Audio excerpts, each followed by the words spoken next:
안녕하세요. 저는 귀한 자식이 셋이나 있는 60대 여성입니다. 저에게는 아들 둘에 딸이 하나 있습니다.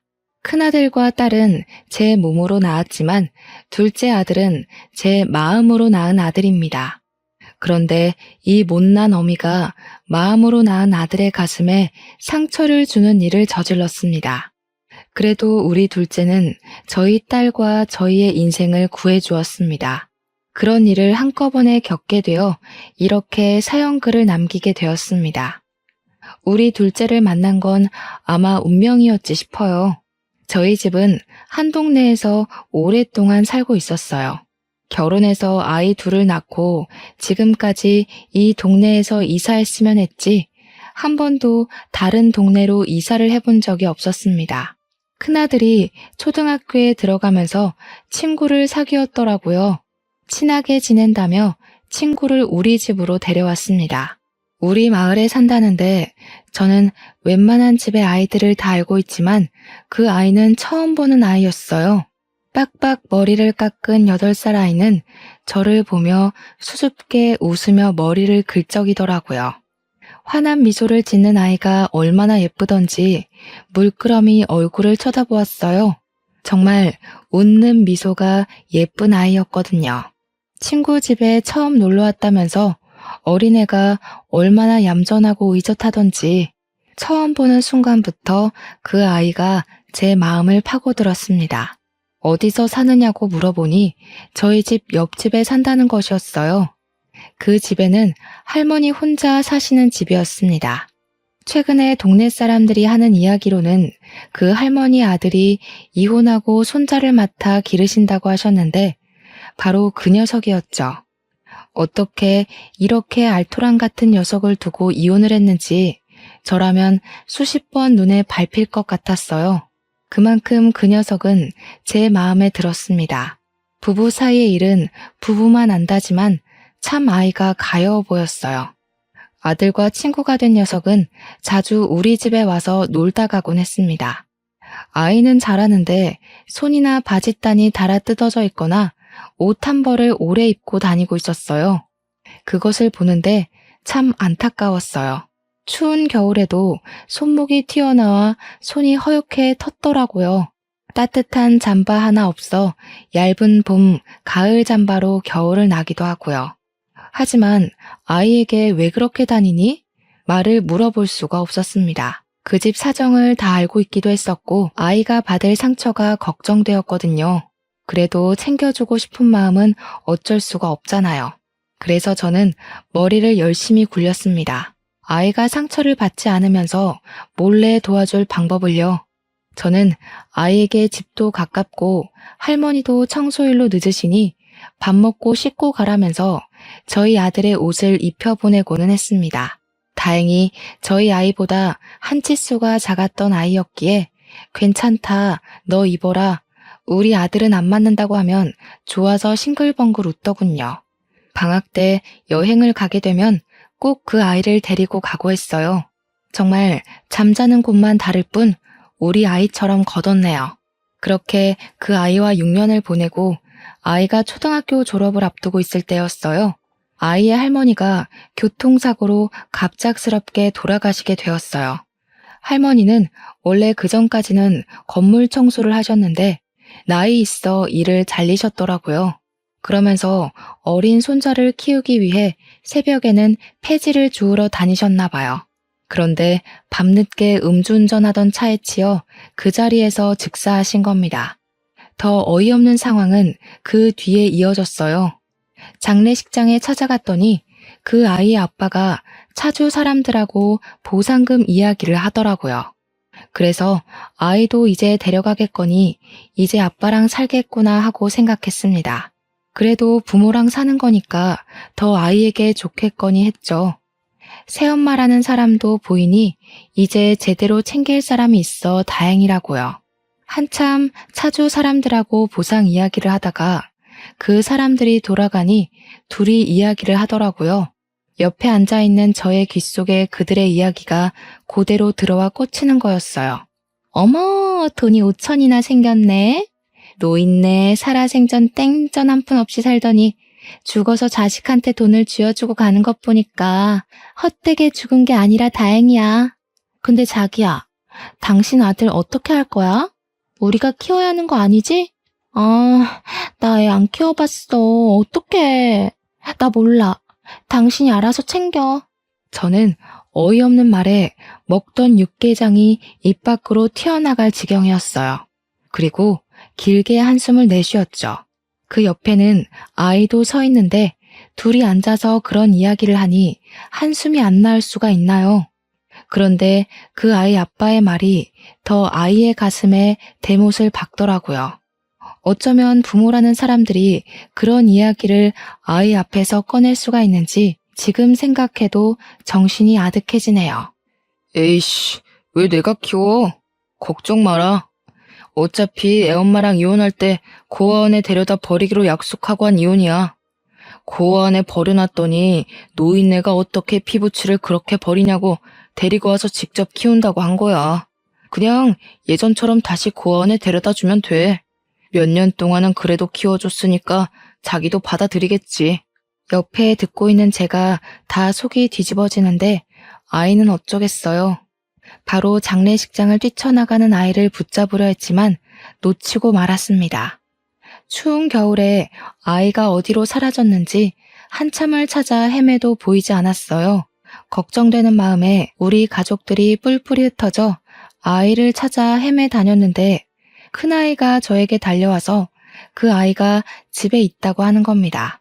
바로 할머니와 살던 집에요. 바로 달려가서 아이를 불렀습니다. 하지만 아이는 할머니와 살던 그 작은 골방에 틀어박혀 문을 잠그고 안 나오는 겁니다. 열어달라고 애원해도 아이는 문을 안 열고 방에서 나오지 않았어요. 문의 작은 틈으로 흐느껴 오는 아이의 울음소리가 밖으로 새어나왔어요. 아이가 그대로 부모에게 그런 이야기를 들었는데 어떻겠어요? 마음에 큰 구멍이 생긴 거겠죠. 그 구멍은 무엇으로도 메울 수가 없었나 봐요. 저는 밥을 가져와서 밥 먹자고 해도 아이는 문을 열지 않았어요. 아무리 달콤한 말로 유혹을 해도 다친 아이의 마음의 문은 열리지 않았어요. 그렇게 며칠을 아이는 그 차가운 방에서 나오지 않았습니다. 그렇게 3일쯤 되니 이러다가 아이까지 죽겠다는 생각이 번뜩 들더라고요. 일단 아이를 살려야겠다는 생각을 하고 남편과 함께 아이의 아버지를 찾아갔습니다. 아이를 고아원에 보내지 말라고 애원을 하러 갔죠. 그래도 아버지가 하는 이야기면 듣지 않겠어요? 혹시나 아이가 문을 열어줄 거라는 희망을 가지고 갔었던 거죠. 지원 아버지, 지원이 고아원으로 꼭 보내셔야 합니까? 아직 너무 어려요. 아직도 저렇게 문을 안 열고 나오지는 않는데 저러다 아이 잡겠어요. 가서 나와라. 고아원 안 보낸다고 한마디 해주시면 안 돼요? 당신들 뭡니까? 뭔데 남의 집안일에 감나라 배나라 하는 거야? 남의 자식 건사할 생각하지 말고 당신들 자식 일이나 잘 챙겨.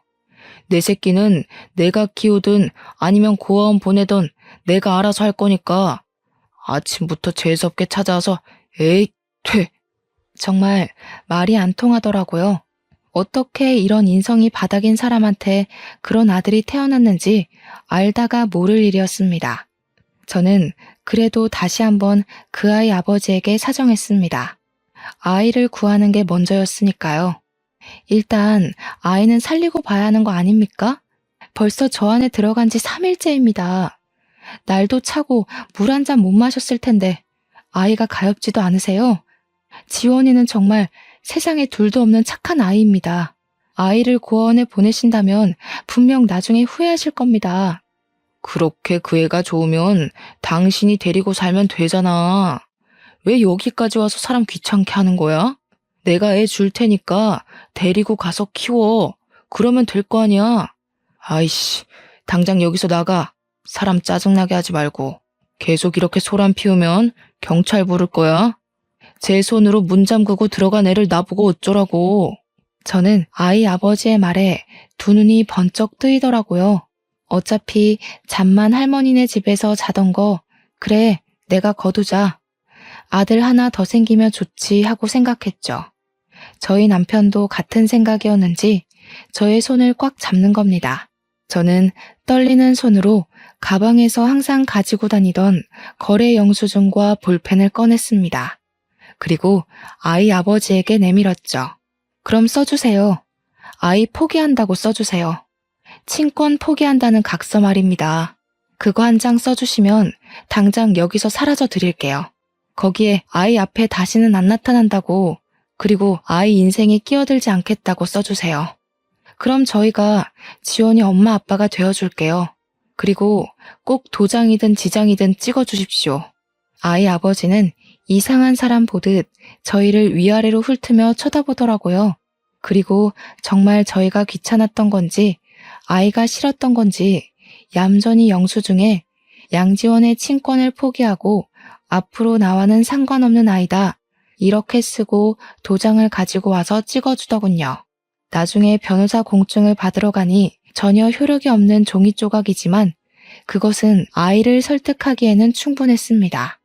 저는 아직도 밖으로 나오지 않고 할머니 골방에 틀어박힌 아이에게 문 틈으로 그 쪽지를 밀어넣었어요. 그리고 나직이 아이에게 말을 걸었죠.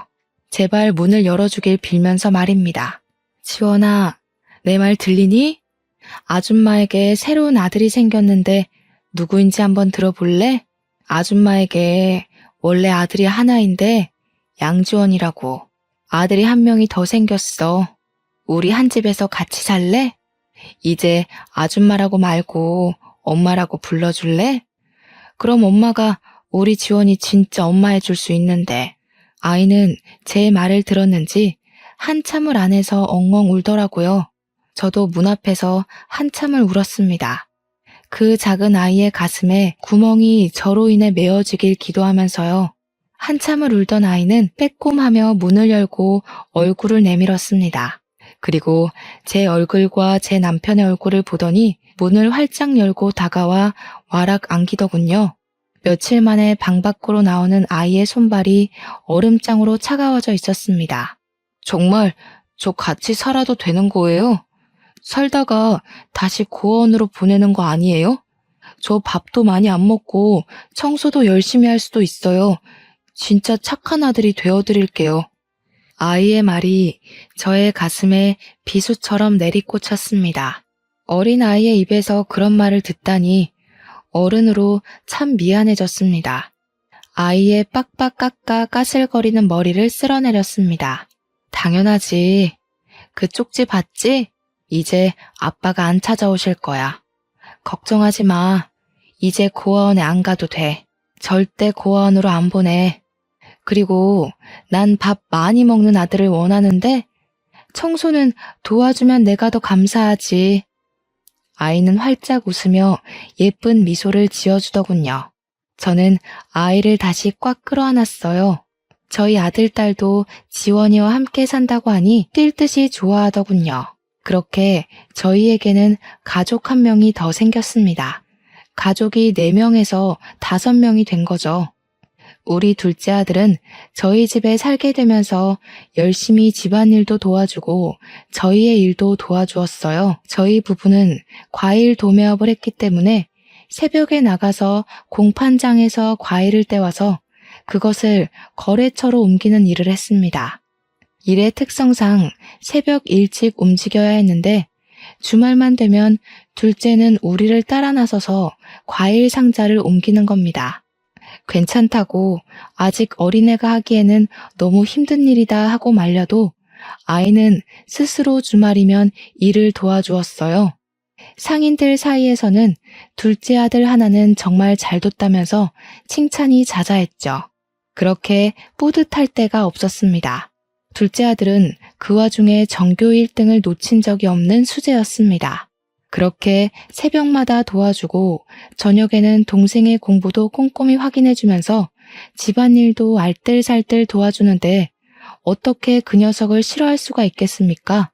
저희의 학비 부담을 덜어주겠다며 아이는 더 좋은 대학을 포기하고 전액 장학금을 받을 수 있는 대학을 선택해서 들어갔습니다. 내가 너 학비를 위해 적금 들어놓았다. 그러니 더 좋은 대학교 선택해라 하고 말하니 아들은 자신의 과는 이 대학교가 더 좋다 하면서 그 돈은 부모님 노후 자금으로 쓰라고 한사코 거부하는 겁니다.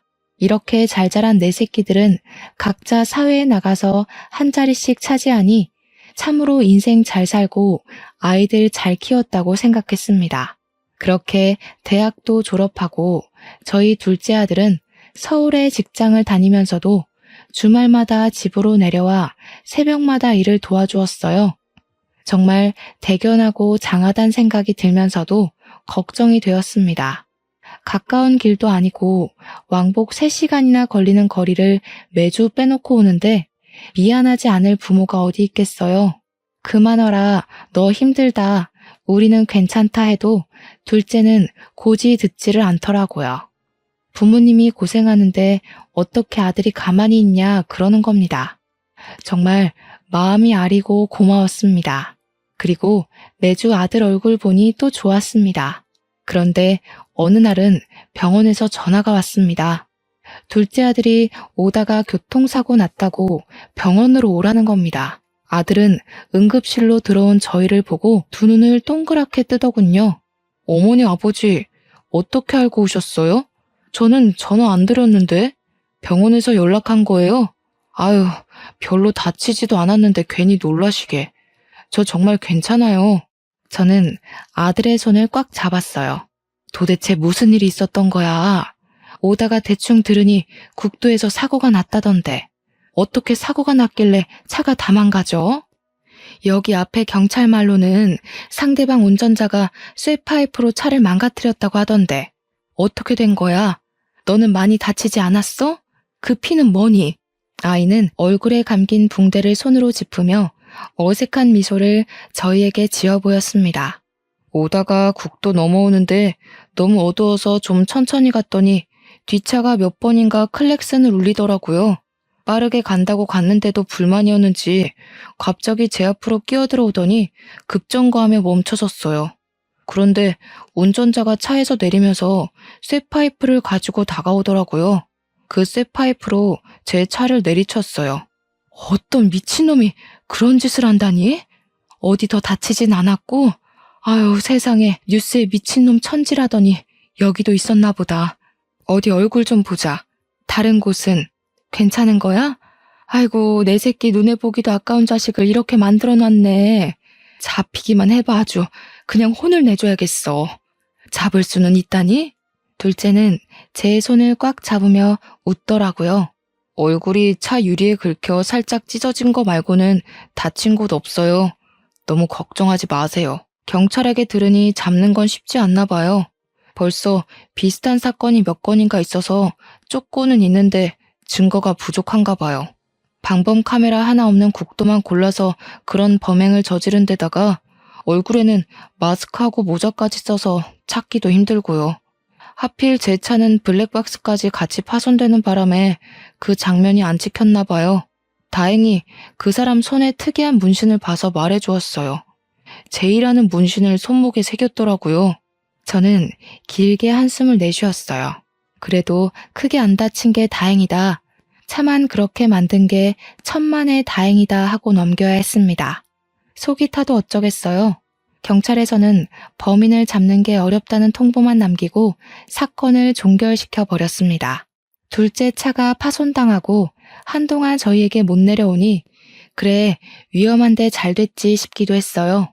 하지만 금세 다시 차를 사서 저희한테 다시 오더라고요.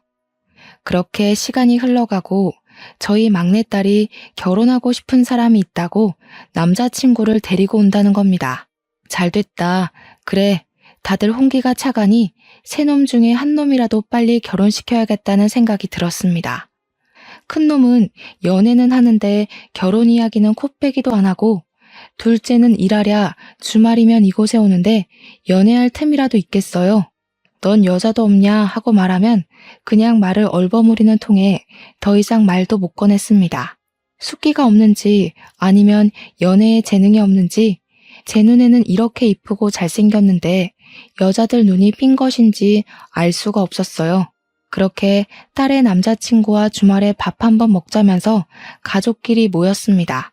말끔하게 차려입은 딸의 남자친구를 보는데 어쩜 그렇게 예쁘장하게 보이던지 옷도 잘 입고 사람이 참 말쑥하게 생겼더라고요. 딸은 남자친구를 소개해주며 큰오빠와 작은오빠라며 차근차근 그에게 설명하고 악수를 했습니다. 딸의 남자친구와 웃으며 악수를 하던 둘째 아들의 얼굴이 순식간에 굳어지는 겁니다. 그러더니 입을 꽉 다물더라고요. 저는 대수롭지 않게 생각하고 밥을 차렸습니다. 다들 식사를 시작하고 한참 밥을 먹고 있는데 작은 아들이 딸의 남자친구를 바라보는 눈빛이 싸해졌어요. 물끄러미 딸의 남자친구를 지켜보다가 말을 걸더라고요. 혹시 집이 이 근처 사시는 겁니까? 집이 어느 방향이시죠? 밤에 운전을 자주 하시나요? 그런데 몇 날 몇 시에 국도로 운전하신 적 있으세요? 순간 웃고 있던 딸 남자친구의 얼굴이 웃음기 하나 없이 변하더라고요. 그러더니 다시 입가에 옅은 미소를 띠며 말을 이었습니다. 그건 왜 물으시는 겁니까? 이 근처에 살면 안 되는 건가요? 밤에 운전이요? 가끔 드라이브는 하죠. 여자친구랑요. 그리고 일일이 언제 어디를 운전했는지 기억을 하시고 다니시나 봐요. 혜진이 말로는 똑똑하다더니 정말 기억력이 좋으신가 봐요. 네, 제가 좀 머리가 좋아서 한번 본 거 잘 잊지를 못합니다. 제가 몇 달 전에 정말 황당한 일을 당한 적이 있는데 갑자기 뒷차가 앞으로 끼어들더니 미친놈이 쇠파이프를 들고 제 차를 박살을 내놨거든요. 개새끼가 얼굴은 들키기 싫었는지 모자에 마스크까지 쓰고 있었는데 손목은 왜 가릴 생각을 안 했는지 몰라요. 안 들킬 자신감이 쩔었나? 둘째 아들은 자리에서 일어나더니 딸 남자친구의 손목을 잡고 소매를 걷어내더군요. 그곳에는 쥐라는 문신이 새겨져 있었습니다. 둘째 아들의 얼굴이 순식간에 일그러졌습니다. 딸의 남자친구는 자리를 박차고 일어났습니다. 와, 씨. 지금 저를 그 운전자라고 착각한 겁니까? 진짜 황당하네. 여자친구 집에 인사 와서 범죄자 취급을 당하고. 뭐 이런 경우가 다 있죠? 죄송합니다, 어머니. 아버님, 제가 지금 진정이 되지 않아서 다음에 다시 인사드려도 될까요? 미안해, 혜진아. 나 오늘은 기분이 더러워서 그냥 가야겠다. 그렇게 말하며 딸의 남자친구는 그냥 밖으로 나가버렸습니다. 딸은 둘째를 노려보더라고요. 오빠, 지금 무슨 경우야? 지금 저 사람을 정말 그 운전자랑 착각한 거야? 그 사람 손목에 제 문신이었다며. 저 사람은 쥐 문신이야. 이걸 어떻게 책임질 거야? 빨리 가서 사과해. 빨리. 저 사람 진짜 화 많이 났잖아. 맞아, 저놈이야. 저놈이 그 운전자야. 그러니까 너도 정신 차리고 다시는 저 새끼 만날 생각하지 마. 너랑 어울리기에는 너무 질이 나쁜 놈이야. 지금 찔리니까 그냥 가는 거잖아. 딸은 두 눈을 동그랗게 뜨더니 둘째 아들을 밀쳐냈습니다. 무슨 증거로 그렇게 말하는 거야? 오빠, 내가 결혼하는 거 싫어? 그래서 그래? 오빠가 내 친오빠면은 내가 좋아하는 사람 데려왔다고 그러겠어? 그리고 내가 그런 사람이면 몰라봤겠냐고. 나 저 사람하고 1년 넘게 사귀었어. 그런데 그런 걸 몰랐겠냐고. 저 사람하고 헤어지면 오빠가 책임질 거야? 오빠가 사람 착각한 거야. 문신도 다르잖아. 진짜 어이가 없다. 나 오빠가 저 사람한테 사과하기 전에 오빠 안 볼 거야. 딸은 그렇게 소리를 치고서는 남자친구를 따라 밖으로 나가버렸어요. 저는 둘째를 붙잡고 다시 물어보았습니다. 확실히 알아야 할 것은 알아야 했으니까요. 물론 둘째의 성격을 잘 알고 있으니 그 아이를 믿었지만 그렇다고 확실한 것 없이 딸의 남자친구를 의심할 수 없었으니까요. 정말 확실히 그 사람이 맞는 거냐? 어두워 얼굴도 제대로 못 봤다며. 나중에 그 차도 대포차라고 밝혀졌다며. 그런데 어떻게 그 사람이라고 확신을 할 수 있는 건데? 문신도 다르고 네가 이번에는 너무 경솔하게 판단한 것 같아. 둘째 아들은 자신의 머리를 짚으며 길게 한숨을 내쉬더라고요. 네, 분명합니다. 제이로 잘못 본 것은 쥐의 동그란 밑부분이 소매로 가려져서 착각한 것 같아요. 제가 본 제이와 쥐의 끝에 획이 틀어져 있는 게 같아요. 아무리 몇 번이나 그 사람 손을 보고 또 봐도 같은 글자가 맞아요. 혜진이를 위해서도 저 사람과 헤어지게 해야 해요. 아무리 그래도 어떻게 그것만 가지고 애들을 헤어지게 할 수는 없다. 확실한 증거도 없는데 그럴 수는 없어. 너도 그건 확실한 증거가 아니잖니. 그때 어둡고 정신이 없어서 잘못 본 걸 수도 있잖니. 조금 더 시간을 두고 생각해보자. 둘째 아들은 생전 처음으로 저에게 언성을 높이더군요. 정말 확실하게 봤어요. 그놈이 틀림없어요. 체격도 같고 그 정도로 치밀하게 남의 차를 깨부수는 놈이면은 나중에 혜진이한테도 그럴 수도 있어요. 어머니, 그러니까 빨리 헤어지게 해야 해요. 그러다가 혜진이가 다치기라도 하면 어떡해 해요. 저는 둘째의 얼굴을 쳐다보며 미간을 찌푸렸어요. 넌 무슨 말을 그렇게 하니? 혜진이가 그렇게 되길 바라는 거야? 아무리 말이라도 그렇게 말하면 안 되는 거 아니니? 아무 증거 없이 그렇게 사람 판단하면 안 된다. 아무튼 이 일은 네가 경솔했어. 어머니, 정말 혜진이 생각해서 하는 말입니다. 나중에 혜진이가 다치기라도 하면 늦어요. 지금이라도 둘을 헤어지게 만들어야 한다고요. 저는 둘째의 애원을 무시하고 방 안으로 들어가 버렸습니다. 둘째가 괜히 그렇게 허튼 말을 하는 아이도 아니었지만 그때 당시에는 왜 그런 생각을 못하고 그렇게 둘째 아들의 말을 무시하고 타박했는지 지금은 후회만 될 뿐이네요. 둘째는 그렇게 서울로 돌아가고 몇 달간 집으로 발길을 끊어버렸습니다. 친여동생처럼 돌봐주던 딸에게 친오빠가 아니라는 말에 아이가 상처가 된 것인지 아니면 잘못된 것을 말해도 제가 그 아이의 편을 들지 않고 친자식의 편만 든다고 생각해서 서운해서 발길을 끄는 거라 생각을 했습니다. 그래도 둘째는 매주 안부 전화로 운전 조심하시라, 밥 잘 챙겨 드시라 말을 하더군요. 언제 한번 내려와라 말을 해도 알겠다는 말만 하고 끊어버렸습니다. 그때는 우리가 친부모가 아니어서 아이도 우리에게 정을 쉽게 떼어버리는 건 아닌지 속까지 상할 지경이 되었습니다. 그렇게 몇 달이 지나는 사이 딸은 다시 남자친구를 데리고 집으로 인사를 왔습니다. 반듯하고 저희를 향해 깍듯이 예의를 차리는 모습에 이제 무엇이 진실인지 모를 지경이었어요. 저희 같은 평범한 사람들이 그 속을 어떻게 알 수가 있을까요? 엄마, 지연 오빠 이제 안 오지? 정말 왜 그 일을 그런 사람으로 착각했나 몰라. 착각하고 부끄러워서 이제 집에도 안 오고. 그냥 와서 사과 한마디 하는 게 그렇게 어렵나? 우리 그이 이렇게 착하고 성실한데 엄마도 직접 봐봐. 정말 착하고 성실하잖아. 그런 망나니 같은 짓을 우리 그이가 할 리가 없다니까. 저는 남자친구의 팔을 꽉 잡고 빙그레 웃는 딸을 보고 어색한 미소를 지었습니다. 딸의 남자친구는 일어나 남편의 잔에 술을 따라주었습니다.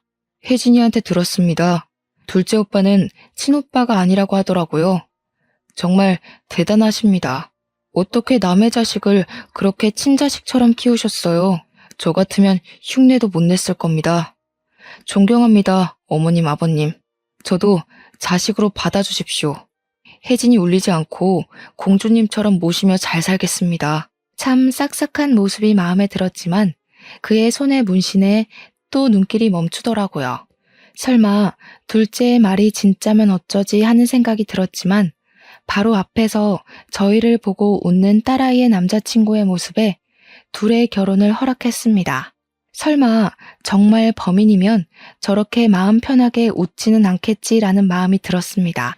사랑하는 사람의 오빠를 그렇게 만들고 이곳에 있지 못할 거라고 생각했습니다.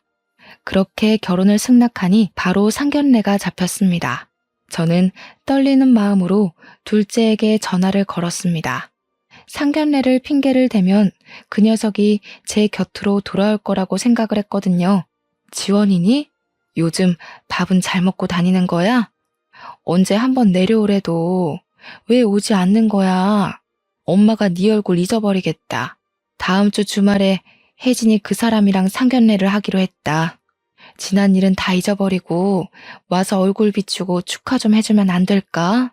제 말에 둘째는 길게 숨을 내쉬더군요. 마땅치 않은 거겠죠. 아직도 가슴에 응어리가 가득 남아있는 것 같았어요. 그래요? 지금 회사 일이 바빠서 그때 가봐야 할 것 같은데. 죄송해요. 시간을 내려고 해도 바빠서 내기가 어렵네요. 곧 한번 들리겠습니다. 딱딱하고 투박한 아이의 말에 속이 상하더군요. 예전처럼 다시 돌아가기 힘든 건가 하는 걱정도 생각하면서 우리의 가족 생활이 여기서 끝은 아닌가 하고 걱정까지 되더군요. 상견례 날 한참을 문을 쳐다보고 또 쳐다보아도 둘째 아이는 그 자리에 결국 나타나지 않았습니다. 상견례를 치르고 돌아오는 자리에도 딸은 둘째에 대한 불만을 늘어놓았습니다. 정말 지원 오빠 끝까지 이럴 거래? 어떻게 상견례 자리까지 안 올 수가 있지? 정말 그 사람 그런 사람 아닌데. 이러다 내 결혼식도 쌩까고 안 오는 거 아니야? 거봐. 검은 머리 짐승 거두는 거 아니라는 말 틀린 거 하나 없지? 자기 불리해지니까 나타나지도 않잖아. 이혜진, 말 조심하네? 그래도 너희 오빠야. 사실 나도 아직 너희 남자친구가 범인일 수도 있다는 생각한다. 너희 둘째 오빠가 허튼 소리 할 사람이든 한 번도 우리 속상하게 한 적 없는 애다. 지금은 회사 일이 바쁘다잖아. 상견례에 못 올 수도 있지. 엄마까지 왜 그래? 정말 우리 그이 그런 사람 아니래도? 와, 진짜 양지원 와서 분명하게 말을 밝혀야 할 거 아니야. 이렇게 우리 그이 범죄자로 만들어 놓고 엄마는 친자식 말 못 믿어? 엄마는 주원 자식 말 믿을 거야? 이 만담으로? 이게 친자식 주원 자식이 어딨어? 내 배 아파서 안 나왔을 뿐이지 너희들보다 우리한테 더 잘해. 너희가 어디 한 번 새벽에 일어나서 우리 일 도와줘 봤니? 한 번만 더 오빠한테 그런 식으로 말했다간 봐. 내가 가만 안 둬. 딸은 입을 삐죽이며 입을 다물었지만 저의 속도 타들어갔죠. 아들을 잃는 건 아닌지 얼마나 속상하던지 꼬박꼬박 연락 오는 그것만으로도 감사해야 했습니다. 그렇게 시간을 흘러가고 한참 거래처에 과일을 다 배송하고 돌아오는 길에 딸에게 전화가 오는 겁니다. 딸은 울며 불며 떨리는 목소리로 저희에게 말했습니다. 엄마, 어떡해. 둘째 오빠가 죽어가. 어떡해, 엄마. 나 무서워. 오빠 머리에서 피가 너무 많이 흘러. 이러다 오빠 죽을 것 같아. 엄마, 빨리 와. 병원으로 빨리 와. 무슨 말이야? 지원이가 다쳤다는 거야? 말을 똑바로 해야 알지. 지원이가 왜 죽어? 어디서 피를 흘려? 제 말에도 딸은 같은 말만 하면서 전화로 오빠 죽는다며 팔짝팔짝 뛰는 겁니다. 저희는 놀라 더 이상 물어볼 새도 없이 병원으로 달려갔습니다. 둘째는 머리에 피를 흘리고 병상에 누워있는데 옆에는 피 묻은 거즈가 쌓여있고 수혈을 받고 있더라고요. 붉은 피를 보는데 순간 정신이 아득해졌어요. 문을 열고 안으로 들어가려고 하니 의료진은 지금은 응급 상황이라서 보여줄 수 없다며 저희를 가로막더군요. 딸은 울며 저희에게 달려왔습니다. 저희는 딸아이를 붙잡고 어떻게 되었는지 물어보았습니다. 딸아이의 얼굴은 얼마나 울었는지 두 눈이 시뻘개져 있었습니다. 도대체 무슨 일이 있었던 거야? 서울에 있어야 할 내가 왜 여기 있는 거야? 너하고 만난 거야? 왜 피를 흘리고 저기에 누워있는 건데, 어? 딸은 다시 눈물을 흘리며 말을 했습니다. 그동안 둘째 오빠한테 연락이 계속 왔어. 상견례 직후에 오빠가 자꾸 남자친구에 관해 물어봤거든. 언제 밖으로 나가냐? 혹시 다른 차 타는 거 못 봤냐? 하면서 죄인 취급하는 것도 아니고 나는 모른다고 말했는데 오빠가 따로 조사해봤더니 의심 가는 게 한두 개가 아닌데 확실한 증거가 없다 그러는 거야. 이렇게 아무것도 못 알아내고 계속 내가 그 사람 만나는 꼴 못 보겠다고 하더라고. 저는 벌벌 떨고 있는 딸아이의 등을 문질렀습니다.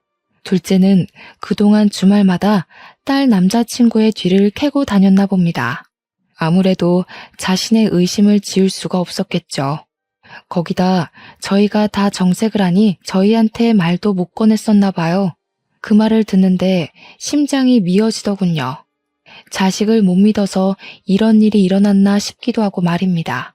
그래서 그런데 왜 저 지경이 된 건데? 도대체 무슨 일이 있었길래 머리를 저 지경이 되어서 다친 거야? 응? 오빠가 나한테 아무것도 못 알아내겠다며 확실히 하자면서 셋이서 만나자고 하더라고. 그래서 나도 만나서 확실하게 매듭을 짓는 게 좋을 것 같아서 만나자고 했어. 그렇게 공원에서 셋이 만났는데 오빠가 그날 문신을 봤다고 하면서 경찰서에 가서 진위를 따지자고 하니까 갑자기 그이가 공원 바닥에 있는 벽돌을 집어들더니 순식간에 오빠의 머리를 내리쳤어. 자꾸 의심하지 말라면서. 저는 너무 놀라서 두 눈을 동그랗게 떴습니다. 아니, 아무리 의심을 산다고 사람을 벽돌로 머리를 내리치는 게 말이나 되는 일이야? 당장 그 사람 데려와. 어디서 내 새끼 머리를 내리쳐? 도망갔어. 오빠 머리를 벽돌 내리치고 바로 달아났어. 오빠가 벽돌 맞고 앞으로 꼬꾸라지며 피를 흘리는 거야. 나는 너무 무서워서 119부터 불러서 이쪽으로 온 거야. 어디 있는지 나도 모르겠어. 손발이 덜덜 떨려오더라고요. 응급조치가 끝났다고 의료진이 겨우 저희를 안으로 들여보내주더군요. 저는 머리에 붕대를 칭칭 감고 팔에는 붉은 피를 수혈을 하고 있는 둘째의 얼굴을 보며 두 손을 꽉 잡고 기도를 했습니다. 아이를 살려달라고요.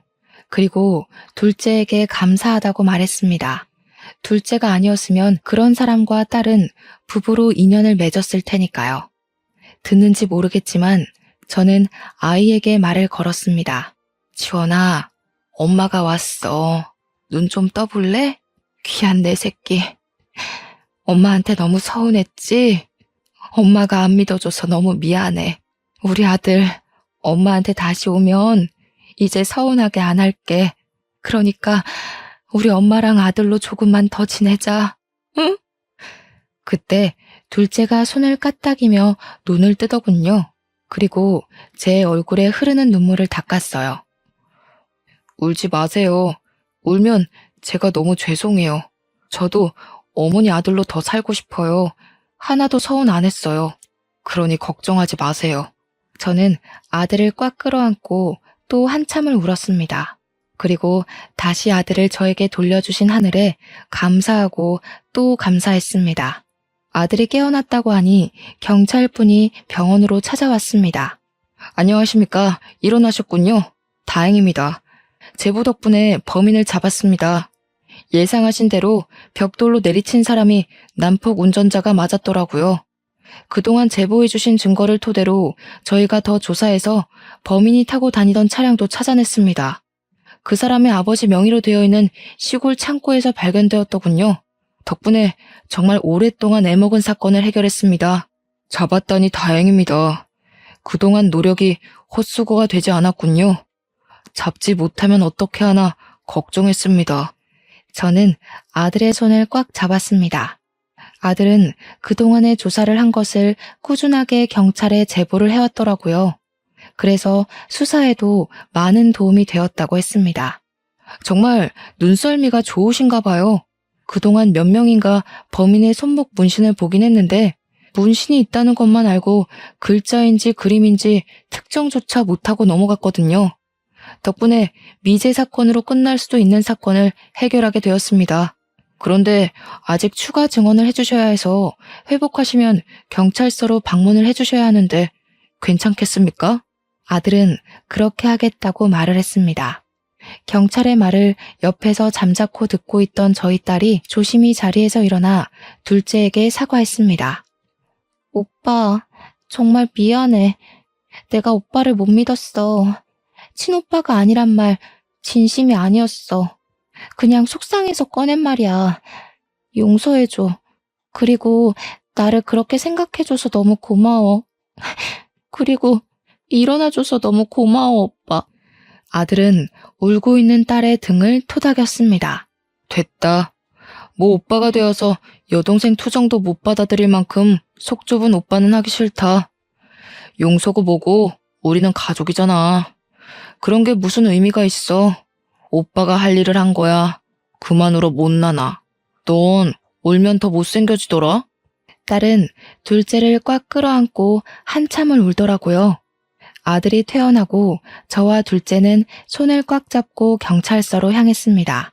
아직 해결하지 못한 일이 있으니 마무리를 짓고 와야 했으니까요. 그곳에서 다시는 꼴 보기 싫은 딸의 남자친구가 앉아서 조사를 받고 있더라고요. 저희와 눈을 마주치고는 얼굴이 시뻘개지더군요. 아이씨, 진짜 여자 한번 만나서 인생 제대로 꼬이네. 진짜 완전히 안 들킬 자신 있었는데 죄수가 없어가지고 하필 그런 여자를 만나서 짜증나. 아무튼 만날 때마다 재수가 없었다니까. 젠장. 둘째 얼굴은 시뻘개지더니 그 남자의 멱살을 잡아 끄는 겁니다. 야, 너 말 다시 해봐. 뭘 어째? 우리 혜진이가 너를 얼마나 믿었는지 알아? 뚫린 입이라고 함부로 내뱉는다고 다 말이냐? 죄를 지어서 경찰서에 왔으면 다시는 안 하겠다는 반성을 해야지. 어떻게 처먹은 새끼가 반성한다는 말 한마디, 미안하다는 말 한마디라네. 내가 너 잡으려고 진짜 이를 갈았어. 혜진 옆에서 너 같은 새끼가 있다는 게 끔찍해서 반드시 잡아서 콩밥 먹이겠다고 다짐했거든. 아이씨, 어차피 친오빠도 아니라며. 어디서 가족인 척 행세를 하는 거야? 네가 아무리 그런다고 그 집 식구가 될 것 같냐? 어? 거지 새끼가 그동안 키워준 은혜를 알면 알아서 눈치 보고 기어나가야지. 아직도 그렇게 빌빌거리며 남아있냐? 재산이라도 노리냐? 직접 가보니 빼먹을 것도 별로 없을 것 같더만. 둘째 얼굴이 시뻘개지면서 손을 들어올리자 저는 아들의 앞을 막아서며 저는 아들 손에서 그 멱살을 빼냈습니다. 지원아, 그만해라. 아직 무리하면 안 돼. 덜 회복됐잖아. 이런 짐승 같지도 않은 것에 뺨을 치면 뭐하겠니? 네 손만 더러워질라. 그러니까 그만 그 손 내려놔. 아들은 멱살을 잡은 손을 놓으면서도 화가 덜 풀렸는지 악 하고 소리를 내질렀습니다. 오죽하면 얌전한 애가 그렇게 소리를 내지를까요? 지 속도 답답했을 겁니다. 저는 아들을 진정시키고 획 돌아서며 딸의 남자친구를 쳐다보았습니다. 아직도 반성 못했는지 고개를 빳빳이 치켜들고 저를 쳐다보더라고요. 순간 눈에 불이 확 번졌습니다. 이놈을 그냥 두고 갈 수가 없겠더라고요. 저는 손을 올려 강하게 그놈의 뺨을 내리쳤어요. 순간 짝 하는 소리가 경찰서의 안을 가득 울려 퍼졌습니다. 그래도 어미가 되어서 내 딸, 내 아들 가슴에 대못 박게 하고 머리에 피 흘리게 한 값은 치러야지. 안 그래? 한 번만 더 내 새끼들한테 피눈물 나게 해봐. 그 다음에는 뺨 한 대로 안 끝내. 알겠어? 그리고 뭐? 거지 새끼? 어디서 내 아들한테 그런 상스러운 말을 입에 담아? 네가 우리 사위로 안 들어온 걸 천만다행이지. 나는 오늘부터 하늘에 감사기도 드릴 거다. 가자 지원아. 엄마 손 잡아. 그렇게 말하고 저는 아들의 손을 꽉 잡고서 경찰서 밖으로 나왔습니다. 아들은 밖으로 나오며 저의 손을 꽉 잡고 방긋거리며 환하게 웃더군요. 다시는 그런 미소를 못 볼까봐 얼마나 가슴을 졸였던지 다행히 아들은 그 웃음을 다시 저에게 지어주었습니다. 아들은 지금은 후유증 없이 잘 회복하고 잘 지내고 있습니다. 결혼도 하고 예쁜 손녀도 둘이나 낳아주었습니다. 지금은 곁에 있고 싶다고 서울 생활도 접고 집 근처에 살면서 주말마다 일을 도와줍니다.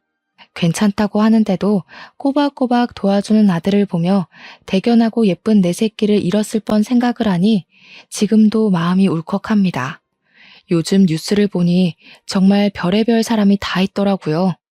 여러분도 꼭꼭 안전운전하시고 이런 일 당하시면 적극적으로 신고해서 다시는 그런 일 없게 막아야 할 것 같아 사연을 올리게 되었습니다. 아무튼 저의 이런 사연을 들어주셔서 정말로 감사합니다.